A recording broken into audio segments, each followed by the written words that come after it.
Communist সদস্য লেনিনের নেতৃত্বে Bolshevik party তথা রাশিয়ার সর্বহারা শ্রেণী কর্তৃক রাষ্ট্র ক্ষমতা দখলে হল রুশ বিপ্লব। বলশেভিক পার্টির ইশতেহারের ফলে যার পরিবার জমিদারদের বিপুল পরিমাণ জমি বাজেয়াপ্ত করে ভূমিহীনদের মধ্যে বিতরণ করা হয়, এছাড়া যাবতীয় খনিজ সম্পদ, নদী ইত্যাদি জনগণের সম্পত্তিরূপে ঘোষণা করা হয়। প্রশ্ন হচ্ছে, যেভাবে বিপ্লব 1917 সালে বিপ্লবের নেতৃত্ব দেন ভ্লাদিমির লেনিন, থামিয়ে হয়েছিল 10 দিন, অপর নাম হচ্ছে অক্টোবর বিপ্লব। বিশ্বের সমাজতন্ত্রের যাত্রা শুরু হয়েছে রুশ বিপ্লবের মধ্যে। বিশ্বের প্রথম সাম্রাজ্যিক রাষ্ট্র হচ্ছে সোভিয়েত ইউনিয়ন।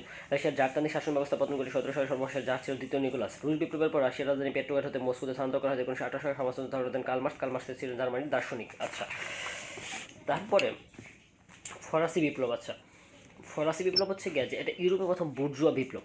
বলতো রুশু ছিলেন এই বিপ্লবের দার্শনিক। বুর্বু বংশের রাজারা জনগণের উপর অত্যাচারের মাত্রা বাড়িয়ে দিলেন। ক্রুদ্ধ জনগণ 1789 সালের 14 জুলাই প্যারিসের কুখ্যাত বাস্তিল দুর্গ ও কারাগার দখল করে সামন্ততন্ত্রের পতন ঘটায়। 1793 সালে গণদাবিতে প্রেক্ষিতে গিলুটিন রাজারা ষোড়শ এর শিরোচ্ছেদ করা হয়। ধনীরা পুনরায় ক্ষমতা দখল করার চেষ্টা করলে এই নৈরাজ্যবাদী পটভূমিতে নেপোলিয়ন বোনাপার্ট ক্ষমতা দখল করেন। 1789 থেকে 1799 সাল পর্যন্ত ছিল বিপ্লব। বিপ্লবের শাসনকাল ছিল রাজা ষোড়শ। মূল স্লোগান স্বাধীনতা, সাম্য, ভ্রাতৃত্ব। স্লোগানের প্রবক্তা জ্যাক রুসো। ফরাসি বিপ্লবের শিশু বলা নেপোলিয়নকে বিপ্লবের অনুপ্রেরণা যুগেছিলেন রুসো, ভলতেয়ার ও মন্টেস্কো। ইউরোপে ধনতন্ত্রের বিকাশ লাভ করে ফরাসি বিপ্লবের মধ্য দিয়ে রাজা ষোড়শ এর ক্ষমতা অবসান করতে বাস্তিল দুর্গের পতনের মধ্য দিয়ে। বাস্তিল দুর্গ মূলত একটা কারাগার। বাস্তিল দুর্গের পতন করে 14 জুন 1789 সালে ফরাসি বিপ্লবের উপর ভিত্তি করে অঙ্কিত বিশেষ চিত্রকর্মের নাম মেরি আন্নি। ফরাসি বিপ্লবের উপর ভিত্তি করে রচিত বিখ্যাত গ্রন্থের নাম social contract, spirit of laws এবং talent of tale of two cities, Charles Dickens. আচ্ছা, spirit of laws, Montesquieu, social contract, Rousseau. আচ্ছা, আর রেনেসা হচ্ছে যে রেনেসা বলতে মধ্যযুগের পর ও রিফরমেশন আগে, বিশেষ করে ইতালি সাধারণত গোটা ইউরোপের এক ঐতিহাসিক যুগ প্রদান থেকে যুগ প্রদান বৈশিষ্ট্য ছিল প্রাচীন পুস্তক অধ্যয়নের অনুসরণ বৃদ্ধি করে, চিত্রকলার দৃষ্টিভঙ্গি ব্যবহার করা, বিজ্ঞানের সামগ্রী উন্নতি করা। বর্তমানে রেনেসা বলতে অন্য ঐতিহাসিক সাংস্কৃতিক পর্যায়ে প্রদানের এই যুগের ব্যক্তিকাল ছিল আনুমানিক 1400 থেকে 1600 খ্রিস্টাব্দ পর্যন্ত। আচ্ছা, রেনেসার যুগ বলতে ইউরোপের সাংস্কৃতিক আন্দোলন বলতে রেনেসা শুরু হয় ইতালি ফ্লোরেন্স নগর থেকে। রেনেসা অগ্রগতি দাবি ছিল রেনেসার সময়কাল 14 শতাব্দী। রেনেসার ফলাফল হচ্ছে ইউরোপের সাংস্কৃতিক ও জ্ঞান বিজ্ঞান নতুন যাত্রা, যা ইউরোপীয় বিশ্ব সভ্যতার নেতৃত্ব নিয়ে আসে।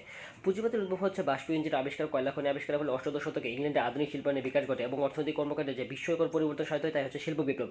জেমস ওয়াটের স্টিম ইঞ্জিন আবিষ্কার বিপ্লবকে ত্বরান্বিত করতে হবে। শিল্প বিপ্লবের সময়কাল অষ্টাদশ শতাব্দী বা 18 শতাব্দীতে। শিল্প বিপ্লবের ফলাফল বিশ্ব অর্থনীতিতে পুঁজিবাদের চূড়ান্ত বিকাশ হয়েছে।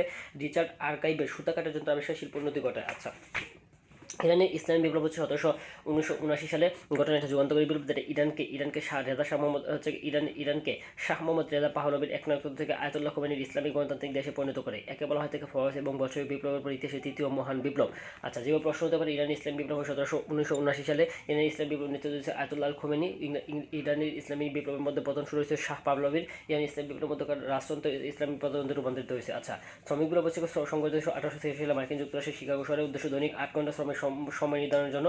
ফলাফল হচ্ছে বিপ্লব 1883 সাল থেকে 1890 সালে পহেলা মে বিশ্ব শ্রমিক দিবস পালিত হয়েছে। আচ্ছা, 2010 সালে 18 ডিসেম্বর তিউনিসিয়া পুলিশের দুর্নীতি ব্যবহার ও বেকারত্বের প্রতিবাদে মোহাম্মদ বুয়াজিদি নিজের গায়ে আগুন দিয়ে বিদ্রোহ করে। 18 দিন মৃত্যুর পর পাঞ্জালরে বুয়াজিদি মারা গেলে আন্দোলনের প্রবল আকার ধারণ করে পতন ঘটে 23 বছরের শাসক বেন আলীর। এই ঘটনাকে কেন্দ্র করে অন্য দেশীয় সরকার পতনের আন্দোলন শুরু হয়। এই দীর্ঘকালীন ধরে ক্ষমতায় থাকা শাসক দলের পতন ঘটে। 2010 শুরু হয় বিশ্বের বিভিন্ন দেশে বয়ে যাওয়া গণবিপ্লবের ঝড়কে আরব বসন্ত হিসেবে আখ্যায়িত করা হয়। আরব বসন্ত শুরু হচ্ছে 18 ডিসেম্বর 2010 সালে। আরব বসন্ত শুরু হয়েছে তিউনিসিয়া বিপ্লবের অপর নাম জুই বিপ্লব। আরব বসন্তের পতন ঘটে উল্লেখিত করে 4 জন শাসনের মাধ্যমে। আছে জয়নুল আবেদিন বেন আলী তিউনিসিয়া ক্ষমতা ছিলেন 23 বছর। হুসনি মুবারক বেন আলী, হুসনি মুবারক, মোহাম্মদ গাদ্দাফি, আলী আবদুল্লাহ সালে ইয়েমেন ক্ষমতা ছিল 33 বছর। ঠিক আছে, মোহাম্মদ গাদ্দাফি তোমরা জানেন লিবিয়ার, হুসনি মুবারক মিশরের, আর জয়নুল আবেদিন বেন আলী তিউনিসিয়ার। আচ্ছা, সংগঠিত হয়েছে ইংল্যান্ডের গৌরব বিপ্লব 1688 সালে। ফলাফল ইংল্যান্ডে মৌলিক মানবাধিকার বিল অফ রাইটস প্রতিষ্ঠা হয়েছে 1689 সালে। চীনের জাতীয়তাবাদী বিপ্লব হচ্ছে চীনের প্রথম বিপ্লব হয়েছে 1911 সালে। চীনের হচ্ছে চীনের জনক শান ইয়াত সেন। চীনের বিপ্লব ফলাফল হচ্ছে চীনের 2000 বছরের রাজতন্ত্র অবসান হয়েছে। চীনে কমিউনিস্ট বিপ্লব হচ্ছে মাও সেতু 1949 সালে মাও সেতু কাইশেকের হটিয়ে ক্ষমতা দখল করছে, কমিউনিজম চালু করছে। আচ্ছা, সবুজ বিপ্লব হচ্ছে সমগ্র বিশ্বে 40 দশকের থেকে 60 দশকের শেষভাগ পর্যন্ত কৃষি বিপ্লবের গবেষণা, উন্নয়ন ও কৃষি প্রযুক্তিতে আমূল পরিবর্তন সাধিত হয়েছে।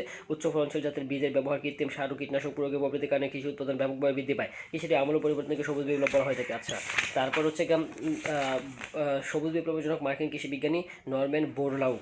1989 সালে সাবেক চেকোস্লোভাকিয়ার সমাজতন্ত্র বিরোধী যে রাজনৈতিক অহিংস আন্দোলন হয় তাই হচ্ছে ভালভেট বিপ্লব নামে পরিচিত। ভালভেট বিপ্লব হচ্ছে চেকোস্লোভাকিয়ার সমাজতন্ত্র বিরোধী যে রাজনৈতিক অহিংস আন্দোলন। আচ্ছা, ভালভেট বিপ্লব পৃষ্ঠা 1969 এখানে বলতে হচ্ছে গিয়া যে 1969 পৃষ্ঠা এখানে বলতে হচ্ছে গিয়া যে 1900 থেকে ইঙ্গো চীন প্রথম আফিম যুদ্ধ হচ্ছে ইঙ্গো চীন যুদ্ধে বলা চীন যুদ্ধকে আফিম যুদ্ধ বলা হয়ে থাকে 1839 থেকে 42 সালে আফিম বাণিজ্য ইংরেজের সাম্রাজ্যবাদী মনোভাবের কারণে প্রথম আফিম যুদ্ধ সংঘটিত হয়। ব্রিটিশ ও চীনের মধ্যে নানকিং চুক্তির মাধ্যমে 1942 সালে প্রথম আফিম যুদ্ধ সমাপ্ত হয়। প্রথম আফিম যুদ্ধে চীনের ব্রিটেনের শর্ত মেনে নিতে বাধ্য হয়। দ্বিতীয় আফিম যুদ্ধ হচ্ছে 1856 সালে চীন কর্তৃক ব্রিটেনের পতাকা হয়ে জাহাজ আটক করলে দ্বিতীয় আফিম যুদ্ধ সংঘটিত হয়। দ্বিতীয় আফিম যুদ্ধেও চীনে পরাজিত হয়। দ্বিতীয় আফিম যুদ্ধের ব্যাপ্তি 1856 সাল থেকে 1860 সাল পর্যন্ত।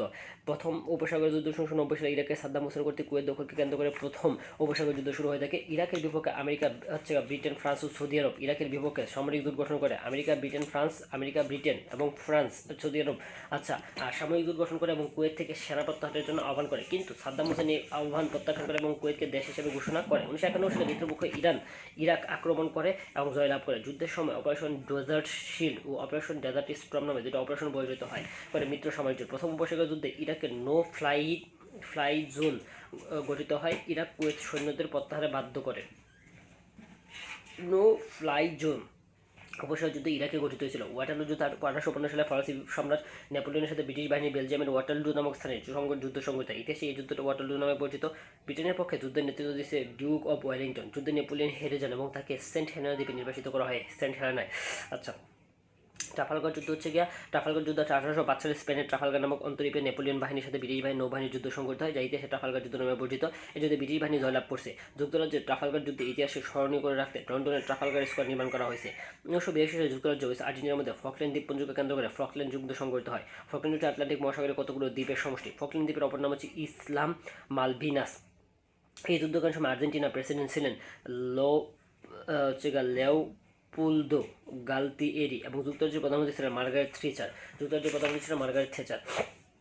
1954 সালে জেনেভা সম্মানের মধ্য দিয়ে ভিয়েনাকে দুই ভাগে বিভক্ত করা হয়। উত্তর ভিয়েনা কমিউনিস্ট মতাদর্শ, দক্ষিণ ভিয়েনা ছিল পুঁজিবাদী মতাদর্শে পরিচালিত হয়ে থাকে।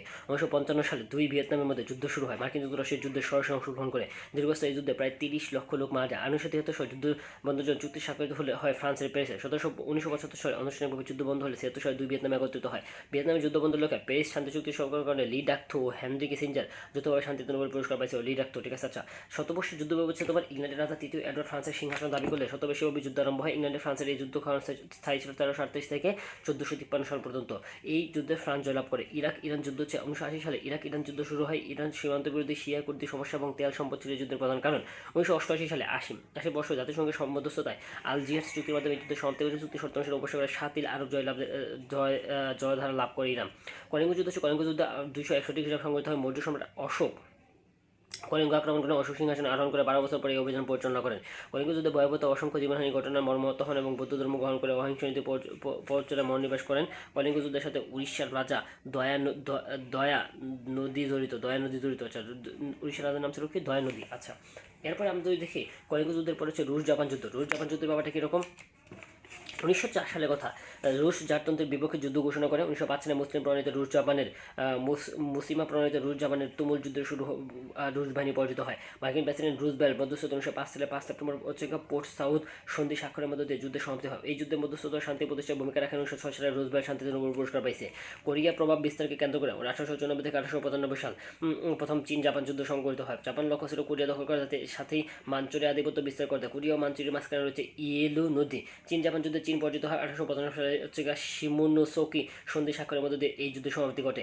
ইঙ্গো বার্মা যুদ্ধ 1824 থেকে 1826 সাল বার্মার ইতিহাসে একটা নতুন অধ্যায় সূচনা করে। মূলত প্রথম ইঙ্গো বার্মা যুদ্ধ ছিল বার্মা ব্রিটিশ উপনিবেশে প্রতিষ্ঠার প্রথম পদক্ষেপ। 1852 সালের সংঘটিত দ্বিতীয় ইঙ্গো বার্মা যুদ্ধে রাজারা পরাজিত হয়। ব্রিটিশরা তৃতীয় ইঙ্গো বর্মি 1885 থেকে 86 সাল যুদ্ধের মাধ্যমে বার্মাকে সম্পূর্ণ পরিণত করে।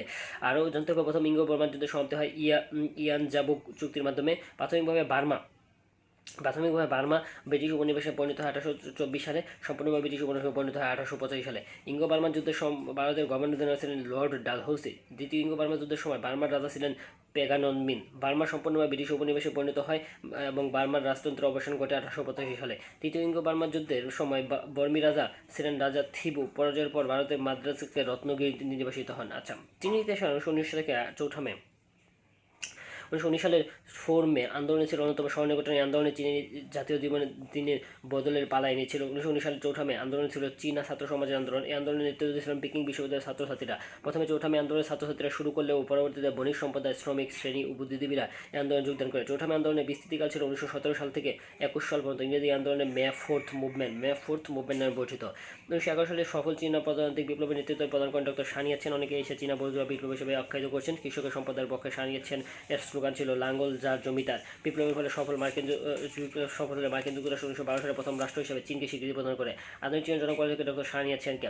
আচ্ছা, চীনি বিপ্লব 1911 সালে শুরু হয়েছিল। আচ্ছা, তারপর ক্রিমিয়ার যুদ্ধের পর আমরা যদি দেখি যে ক্রিমিয়ার যুদ্ধ, আচ্ছা, অটোমান সাম্রাজ্য ও রুশ সাম্রাজ্যের মধ্যে ক্রিমিয়ার যুদ্ধ সংঘটিত হয়েছিল। অটোমান আর রুশ, আচ্ছা, দারদানেলিস প্রণীত আধিপত্য বিস্তার ও ক্রিমিয়াতে খ্রিস্ট অধিকার প্রতিষ্ঠার লক্ষ্যে 1853 সালে রুশ বাহিনী আক্রমণ চালায়। 53 সাল থেকে 56 সাল মতো এই যুদ্ধ চলে। এই অটোমান সাম্রাজ্যকে সহায়তা প্রদান করে ব্রিটেন ও ফ্রান্স। এই যুদ্ধে সৈনিকের সেবা যত্ন করার কারণে স্মরণীয় হয়ে আছেন ফ্লোরেন্স নাইটিঙ্গেল। তিনি দিনের বেলায় যুদ্ধাহতদের সেবা করার পর রাতে মোমবাতি হাতে তাদের খোঁজখবর নিতেন। এজন্য ফ্লোরেন্স নাইটিঙ্গেলকে the lady with the lamp বলা হয়। কী বলা হয়? Lady with the lamp. আচ্ছা, আমেরিকার গৃহযুদ্ধ 1861 সালে মার্কিন যুক্তরাষ্ট্রের গৃহযুদ্ধের সূত্রপাত হয়। আব্রাহাম লিঙ্কন ইউনিয়নের সরকারের সাথে দাস নির্ভর দক্ষিণের 11টা প্রদেশের মাঝে এই গৃহযুদ্ধ সংঘটিত হয়। প্রেসিডেন্ট আব্রাহাম লিঙ্কন রিপাবলিক দল ছিল দাসপ্রথার গুরুতর বিরোধী। অন্যদিকে কনফেডারেশন স্টেটসরা ছিল দাসপ্রথার পক্ষে। যুক্তরাষ্ট্রের ভৌগোলিক অখণ্ডতা রক্ষা পায়। যুক্তরাষ্ট্র থেকে দাসপ্রথা বিলুপ্ত হয়। আব্রাহাম লিঙ্কন ইউনিয়ন সরকার জয় হয়। বিশ্বের তেল সংকট হয়েছিল কোন যুদ্ধের প্রেক্ষিতে জানা আছে কি? 73 সালে আরব ইসরায়েল চতুর্থ যুদ্ধের প্রেক্ষিতে তেল রপ্তানিকারী সংগঠন ওপেক ঘোষণা করে ইসরায়েলের সমর্থনকারী কোনো দেশে তেল সরবরাহ করবে না। ফলে পশ্চিমা বিশ্বের অর্থনীতির তেল সংকটের সূচনা হয়ে থাকে। আমেরিকার গৃহযুদ্ধকালীন প্রেসিডেন্ট আব্রাহাম লিঙ্কন জন উইলসন বুথ নামক আততায়ী গুলিতে নিহত হয়। কার নামে? জন উইলকস। আচ্ছা, ক্রুসেড যুদ্ধ শব্দটি মূলত ধর্মীয় যুদ্ধকে বোঝানো হয়েছে। বিশ্বের ইতিহাসে ক্রুসেড বলতে বোঝানো হয়েছে পবিত্র জেরুজালেমের অধিকার নেওয়ার জন্য ইউরোপে সম্মিলিত শক্তি মুসলমানের বিরুদ্ধে 1905 থেকে 1095 সাল পর্যন্ত কয়েকটা যুদ্ধ অভিযান পরিচালিত করে। জেরুজালেমের অধিকার করেছে ধর্মযুদ্ধ ক্রুসেডের কারণে কনস্টান্টিনোপল অধিকার গোপনতন্ত্র শ্রেষ্ঠ রক্ষার্থ করে রাজনৈতিক অধিকার স্থাপন করে খ্রিস্টান এলাকা পুনর্দখল করে। ক্রুসেডে মুসলমানদের পক্ষে নেতৃত্বদানকারী বীর যোদ্ধার নাম গাজী সালাউদ্দিন আইয়ুবী। আচ্ছা, প্রথম ক্রুসেড শুরু হয়েছে 1995 সালে পূব দ্বিতীয় আরবানের সময়কালে। মুসলমানের পক্ষে নেতৃত্বদানকারী বীর হচ্ছে গাজী সালাউদ্দিন আইয়ুবী। সালাউদ্দিন আইয়ুবী ছিলেন মিশরি ও সিরিয়ার প্রথম সুলতান এবং আইয়ুবী বংশের প্রতিষ্ঠাতা। তিনি ছিলেন কুর্দি জনগোষ্ঠীর লোক। আচ্ছা, এখন আমরা যদি দেখি কয়েকটা বিষয়টা হচ্ছে কূটনৈতিক ও রাজনৈতিক পরিবেশ আছে। তৃতীয় বিশ্বের উন্নয়নশীল দেশগুলোকে তৃতীয় বিষয় বলা হয় থাকে সাম্যবাদ বলতে শ্রেণীহীন সমাজ ব্যবস্থা, যেখানে ব্যক্তির জীবন ও কর্ম দ্বারা রাষ্ট্র কর্তৃক নিয়ন্ত্রিত হয়, এটা হচ্ছে সাম্যবাদ। সাম্রাজ্যবাদ হচ্ছে অপর রাষ্ট্র দখল করে শক্তি বৃদ্ধি ও সম্পদ বৃদ্ধি করার নাম হচ্ছে সাম্রাজ্যবাদ। টাস্কফোর্স হচ্ছে কোনো দেশের স্থল, বিমান ও নৌবাহিনী সম্মিলিত সৈন্যদল। স্বৈরতন্ত্র হচ্ছে সামরিক শাসন কর্তৃক পরিচালিত শাসন ব্যবস্থা ও স্বৈরতন্ত্র। অধ্যাদেশের জরুরি অবস্থা মোকাবেলা করেন রাষ্ট্রের প্রধান কর্তৃক জারিকৃত আদেশ বা নির্দেশ। ইমপিচমেন্ট হচ্ছে রাষ্ট্রের বিরুদ্ধে কোনো অপরাধের জন্য রাষ্ট্রের প্রধানের বিচার কার্য পরিচালনার জন্য গঠিত বিশেষ বিচার বিভাগ। ফ্যাসিজম হচ্ছে জনগণের রাষ্ট্রের ন্যায়, রাষ্ট্র জনগণের জন্য রাষ্ট্র নয় বরং রাষ্ট্রের জন্যই জনগণ, এর মূল কথা। মার্ক্সবাদ হচ্ছে কার্ল মার্ক্সের মতবাদ, ধনতান্ত্রিক সমাজ ব্যবস্থা ভেঙে শ্রেণীহীন সমাজ ব্যবস্থা গড়া। ঠিক আছে। আচ্ছা, সমাজ ব্যবস্থা বলতে আমরা বুঝি সাম্যবাদ হলো শ্রেণীহীন সমাজ ব্যবস্থা, এখানে ব্যক্তির জীবন ও কর্ম দ্বারা রাষ্ট্র কর্তৃক নিয়ন্ত্রিত হয়। আচ্ছা, মার্ক্সবাদের মূল কথা হচ্ছে কার্ল মার্ক্সের মতবাদ, ধনতান্ত্রিক সমাজ ব্যবস্থা ভেঙে শ্রেণীহীন সমাজ ব্যবস্থা প্রতিষ্ঠা করা, সকলেই সমান। আচ্ছা, পার্সোনা নন গ্রাটা হচ্ছে এটা কূটনৈতিক শব্দ। পার্সোনা নন গ্রাটা অক্ষরিক অর্থ কোনো কূটনৈতিক কোনো রাষ্ট্র কর্তৃক অবাঞ্ছিত ঘোষণা করা। প্রোটোকল হচ্ছে আন্তর্জাতিক সভা ও সমিতির কার্যবিবরণী, সাধারণভাবে আন্তর্জাতিক দলিলপত্র বোঝায়। ফিফথ কলাম হচ্ছে যে জনতা গোপনে নিজের সরকারের বিরুদ্ধে কাজ করে এবং শত্রুকে সাহায্য করে। বাফার শেড হচ্ছে বিবাদমান দুইটা বৃহত্তর রাষ্ট্রের মধ্যবর্তী স্থানে অবস্থিত অপেক্ষাকৃত ক্ষুদ্র, স্বাধীন ও নিরপেক্ষ রাষ্ট্র। ফ্লোর ক্রসিং ও ক্রস ভোটিং হচ্ছে নিজ দলের পক্ষে ভোট না দিয়ে বিপক্ষ দলকে ভোট দেওয়া। ডোমিনিয়ন হচ্ছে ব্রিটিশ শাসিত উপনিবেশ যেগুলো শাসন করার মর্যাদা অর্জন করেছে, সেগুলোকে ডোমিনিয়ন দেশ বলা হয়ে থাকে। ব্ল্যাক শেড হচ্ছে ইতালির সাবেক একনায়ক মুসলিনি ফ্যাসিস্ট দল। আমলাদের দ্বারা পরিচালিত সরকার ব্যবস্থা, যেখানে সরকারি কর্মচারী জনমতকে অগ্রাহ্য করে শাসন কার্য পরিচালনা করেন এমন প্রবক্তা ম্যাক্স ওয়েবার। উগ্র স্বদেশিকতা হচ্ছে উগ্র স্বদেশিকতার বশবর্তী মানুষ যখন অন্য অঞ্চলের দেশের নাগরিকদের ঘৃণা করে, সেটা হচ্ছে শোভিনিজম। কোল্ড ওয়ার বা স্নায়ুযুদ্ধ হচ্ছে দুইটা দেশের মধ্যে আপাতত দৃষ্টিতে শান্তি বিরাজ করলেও বাস্তবে দুইটা দেশে ভিন্নমুখী অবস্থান গ্রহণ করা। স্যাটেলাইট স্টেট হচ্ছে প্রতিবেশী বৃহৎ একটা শক্তিশালী রাষ্ট্রের রাজনৈতিক বা অর্থনৈতিক প্রভাবাধীন অপেক্ষাকৃত দুর্বল রাষ্ট্র। স্ট্র ভোট হচ্ছে কোনো বিশেষ জনমত যাচাইয়ের উদ্দেশ্যে কোনো ব্যক্তি বা সংস্থা কর্তৃক বেসরকারিভাবে গৃহীত ভোট। আচ্ছা, প্যারিস চুক্তি হচ্ছে 1783 সালে স্বাক্ষর করেছে ব্রিটেন ও যুক্তরাষ্ট্র। মার্কিন যুক্তরাষ্ট্রের সার্বভৌমত্ব স্বীকার করে নেওয়া হয়েছে এই প্যারিস চুক্তির মাধ্যমে। ফলাফল আনুষ্ঠানিকভাবে আমেরিকার স্বাধীনতা ঘোষণা ও পরিসমাপ্তি। প্রথম ভাষা চুক্তি 1780 সালে ব্রিটেন ও যুক্তরাষ্ট্র স্বাক্ষর করছে। ফ্রান্সের ভাষা নগরী হল অব মিরর প্রাসাদে। ফলাফল হচ্ছে মার্কিন যুক্তরাষ্ট্রের স্বাধীনতা। বাসে ফ্রান্সের প্যারিসের একটা উপশহর, অপর নাম মার্কিন স্বাধীনতা রক্ষা চুক্তি। দ্বিতীয় ভাষা যুদ্ধ 1919 সালে প্রথম বিশ্বযুদ্ধে মৃত্যুশক্তি জার্মানি ফ্রান্সের ভাষা নগরীতে জার্মানিকে যুদ্ধপরাধী হিসাবে চিহ্নিত করেন এবং যুদ্ধের ক্ষতিপূরণ আদায়। ফলাফল প্রথম বিশ্বযুদ্ধের জন্য জার্মানির ক্ষতিপূরণ প্রদান। মানবাধিকার চুক্তি 10 ডিসেম্বর 1948 সালে জাতিসংঘ সদর দপ্তরে স্বাক্ষর করছে। জাতিসংঘ উদ্দেশ্য মানবজাতির প্রতিটা মানুষের সমান অধিকার। আচ্ছা, জেনেভা কনভেনশন 1949 সালে সুইজারল্যান্ডের জেনেভা কনভেনশন 4টা বিষয়বস্তু যুদ্ধবন্দী যুদ্ধাহত ব্যক্তিদের সাথে আচরণবিধি। আচ্ছা, জেনেভা কনভেনশনের ব্যাপারটা হচ্ছে, প্রথম জেনেভা কনভেনশন হচ্ছে 1864 সালে, যার লক্ষ্য ছিল যুদ্ধক্ষেত্রে আহত সুস্থ সৈন্যদের অবস্থার সার্বিক উন্নতি। দ্বিতীয় জেনেভা কনভেনশন ছিল 1906 সালে। 1864 সালে সমুদ্রস্থ যুদ্ধক্ষেত্রে আহত, অসুস্থ, ধ্বংসপ্রাপ্ত জাহাজের সৈন্যদের অবস্থান ও সার্বিক উন্নতির লক্ষ্যে। তৃতীয় জেনেভা কনভেনশন ছিল 1929 সালে যুদ্ধবন্দীদের প্রতি আচরণ ও তাদের নিরাপত্তা, চিকিৎসা সংক্রান্ত যুদ্ধবন্দীদের প্রতি আচরণ এবং তাদের নিরাপত্তা সংক্রান্ত। প্রথমটা ছিল প্রথম দুইটা ছিল আহত সৈনিকদের সুস্থতা নিয়ে মূলত। একটা হচ্ছে আহত সৈনিকদের সুস্থ মানে ল্যান্ডে, আর একটা হচ্ছে জাহাজে। আর তৃতীয়টা হচ্ছে তোমার যুদ্ধবন্দীদের এই প্রতি আচরণ, তাদের নিরাপত্তা ও চিকিৎসা সংক্রান্ত। ঠিক আছে, পরেরটা হচ্ছে যুদ্ধবন্দীদের, এই যে যুদ্ধবন্দীদের নিয়ে কাজ করছে তৃতীয় জেনেভা কনভেনশনটা, যুদ্ধবন্দীটাকে কী করবে। চতুর্থ জেনেভা কনভেনশন যুদ্ধ অবস্থায় বেসামরিক জনগণের রক্ষা করার জন্য এই 1949 এটা। আচ্ছা, তাশকন্দ চুক্তি হচ্ছে 63 সালে পাক ভারত যুদ্ধ সংঘটিত হয়েছে। 65 সালে এই যুদ্ধের অবসান ঘটা হয় তাশকন্দ চুক্তির মাধ্যমে। তাশকন্দ চুক্তি হয় উজবেকিস্তানের রাজধানীতে। উদ্দেশ্য ছিল কাশ্মীর প্রশ্নে ভারত ও পাকিস্তান যুদ্ধের অবসান ও শান্তি প্রতিষ্ঠা। কাশ্মীর প্রশ্নে ভারত আর পাকিস্তান যুদ্ধের অবসান ও শান্তি প্রতিষ্ঠা। মধ্যস্থকারী দেশের সাবেক সোভিয়েত ইউনিয়ন বা বর্তমান রাশিয়া। পরমাণু অস্ত্র নিরস্ত্রীকরণ উদ্দেশ্যে এনপিটি 1968। এনপিটি হচ্ছে নিউক্লিয়ার নন প্রলিফিকেশন ট্রিটি। স্বাক্ষর করছেন ইসরায়েল, ভারত এবং পাকিস্তান। প্রত্যেককারী দেশ উত্তর কোরিয়া। উদ্দেশ্য হচ্ছে পারমাণবিক অস্ত্রের নিরোধ। এবং স্বাক্ষরকারী দেশ 190টা। সোভিয়েত ইউনিয়ন হচ্ছে 1971 সালে রাশিয়ার মস্কোতে ভারত ও সোভিয়েত ইউনিয়নের মধ্যে মৈত্রী, শান্তি ও সহযোগিতা বৃদ্ধি। সিমলা চুক্তি 1872 সালে ভারত ও পাকিস্তান, স্থান ভারতের হিমাচল প্রদেশের রাজধানী সিমলায়। প্যারিস চুক্তি 1973 সালে স্বাক্ষরিত হয়। 1973 সালে স্বাক্ষর করছে ভিয়েতনাম ও যুক্তরাষ্ট্র। ফ্রান্সের রাজধানী প্যারিসের। উদ্দেশ্য ভিয়েতনাম ও যুক্তরাষ্ট্রের মধ্যকার দ্বন্দ্বের অবসান ঘটানো। ভিয়েতনামের যুদ্ধের অবসান করছে। ক্যাম্প ডেভিড চুক্তি 1978 সালে মিশেল ইসরায়েল, আনোয়ার সাদাত ও মুনাচেম বেগিন মধ্যপ্রাচ্য শান্তি প্রক্রিয়ার রূপরেখা নিরূপণ করছে। মধ্যস্থকারী সাবেক মার্কিন প্রেসিডেন্ট জিম কার্টার। যুক্তরাষ্ট্র মেরিল্যান্ড অঙ্গরাজ্যে ক্যাম্প ডেভিডে সাময়িকভাবে মিশরকে আরব লীগ ও আইএসএ থেকে বহিষ্কার করা হয়েছে। চুক্তির জন্য সাদাত ও বেগুইন যৌথভাবে নোবেল পুরস্কার পেয়েছে 78 সালে। সেনজেন চুক্তি হচ্ছে ইউরোপের দেশগুলো জলস্থল আকাশপথে এক ভিসা কিংবা ভিসা ব্যতীত জাতীয় পরিচয়পত্র দিয়ে ইউরোপে ভ্রমণ করার চুক্তি স্বাক্ষরিত হয়েছে 85 সালে। লুক্সেমবার্গের সেনজেন শহরে ভিসা মুক্তি ইউরোপের যাত্রা শুরু হয়েছে 95 সালে। ম্যাস্ট্রিক্ট চুক্তি হচ্ছে 92 সালে। ম্যাস্ট্রিক্ট নেদারল্যান্ডের ম্যাস্ট্রিক্ট শহরে ইউরোপের অর্থবাজারে সর্ববৃহৎ বাজারে পরিণত করা ও একক মুদ্রা ইউরো চালু করা হয়েছে। কার্যকর 93 সালে। ফলাফল অভিন্ন মুদ্রা ইউরো চালু করা। ইউরো মুদ্রার জনক হচ্ছে 1 জানুয়ারি 1999 সালে রবার্ট মুন্ডেল। আচ্ছা, ইউরো মুদ্রা চালু হয়েছে 1 জানুয়ারি 1999 সালে। ডেটন চুক্তি হচ্ছে 95 সালে। ফ্রান্সের উদ্দেশ্য হচ্ছে বস্টন যুদ্ধের অবসান ঘটানোর। উদ্দেশ্য সাবেক মার্কিন প্রেসিডেন্ট বিল ক্লিন্টন। উদ্যোক্তা কিয়োটো প্রটোকল 97 সালে। আচ্ছা, বহুরাষ্ট্রীয় আন্তর্জাতিক চুক্তি। চুক্তির স্বাক্ষরকারী রাষ্ট্রগুলো গ্রিন হাউস গ্যাস নির্গমন। ঠিক আছে, স্বাক্ষরকারী রাষ্ট্রগুলো হচ্ছে গ্রিন হাউস গ্যাস নির্গমনের হ্রাসের জন্য দায়বদ্ধ করে। জাপানে কিয়োটো শহরে 1997 সালে 11 ডিসেম্বর কিয়োটো প্রটোকল চুক্তি স্বাক্ষরিত হয়। কার্যকর হয় 2005 সালে। চুক্তি স্বাক্ষরকারী 192 রাষ্ট্র জলবায়ু পরিবর্তনের উপর ক্ষতিকর প্রভাব না ফেলতে পারার মতো বায়ুমণ্ডলের গ্রিন হাউস গ্যাসের পরিমাণ কমিয়ে আনা the United nation framework convention on climate change সবাই গৃহীত লক্ষ্যমাত্রাগুলোকে মানতে বাধ্য। কাতার রাজধানী দোহাতে কিয়োটো প্রটোকলের এক্সটেনশন 2012 থেকে 2020 স্বাক্ষরিত হয় 2012 সালে। সিটিপিটি হচ্ছে comprehensive nuclear test ban treaty স্বাক্ষরিত হচ্ছে 93 সালের। উদ্দেশ্য নতুন করে আর কেউ পারমাণবিক অস্ত্র তৈরি করতে পারবে না এবং আগেরগুলো ধ্বংস করে সীমিত করা। জাতিসংঘ 51তম অধিবেশন অস্ট্রেলিয়া সিটিপিটি চুক্তি উত্থাপন করে 96 সালে। বিপক্ষে ভোট দিতে ভারত ও লিবিয়া ও ভোটার বাংলাদেশ স্বাক্ষর করছে 96 সালে। বাংলাদেশ স্বাক্ষর করে 129তম দেশ। এ পর্যন্ত মোট স্বাক্ষরকারী দেশ 159টা। বাংলাদেশ সিটিপিটি অনুমোদনকারী দেশ 2000 সালে। সিটিপিটি চুক্তি অনুযায়ী অনুমোদনকারী 28তম দেশ বাংলাদেশ দক্ষিণ এশিয়ার সিটিপিটি অনুমোদনকারী প্রথম দেশ।